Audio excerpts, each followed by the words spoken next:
शुक्रवारची कथा. माता लक्ष्मीची कहाणी. एका छोट्याशा गावात आशा ताई नावाची एक गरीब पण मनाने खूप श्रीमंत स्त्री राहत होती. घर लहान होतं, संसार साधा होता, पण तिच्या घरात श्रद्धा, स्वच्छता आणि समाधान यांची कमी नव्हती. दर शुक्रवारी आशा ताई पहाटेच उठायची. घर झाडून पुसून स्वच्छ करायची, अंगणात रांगोळी काढायची आणि मनोभावे माता लक्ष्मीचं पूजन करायची.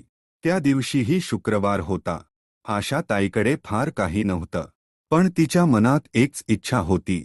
आज माता लक्ष्मीला मनापासून काहीतरी गोड नैवेद्य दाखवायचा.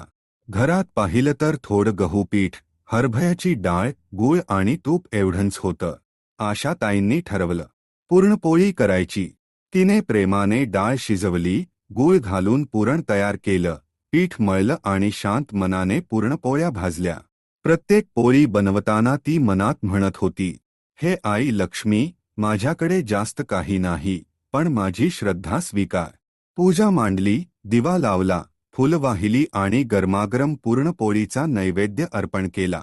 आई लक्ष्मी, माझ्या घरात सुखशांती ठेव. आम्हाला कधी उपाशी राहू देऊ नकोस. तेवढ्यात एक वृद्ध स्त्री दारात आली आणि म्हणाली, माय, 2 घास मिळतील का? आशाताई क्षणाचाही विचार न करता म्हणाल्या, या आजी, आज माता लक्ष्मीचा नैवेद्य आहे, आधी तुम्हीच खा.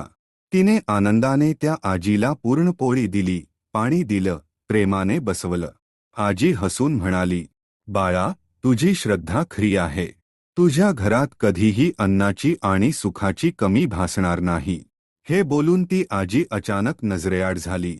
आशाताईंना समजायला वेळ लागला नाही. ती स्वतः माता लक्ष्मीच होती. त्या दिवसापासून आशाताईंच्या घरात कधी अन्नाची कमी पडली नाही, कधी दुःख थांबलं नाही आणि घरात कायम समाधान नांदू लागलं. देवाला महागड नाही, मनापासून दिलेलं भक्तीचं अर्पण हवं असतं. शुक्रवारी लक्ष्मीपूजा करताना श्रद्धा आणि दान हेच खरे धन आहे.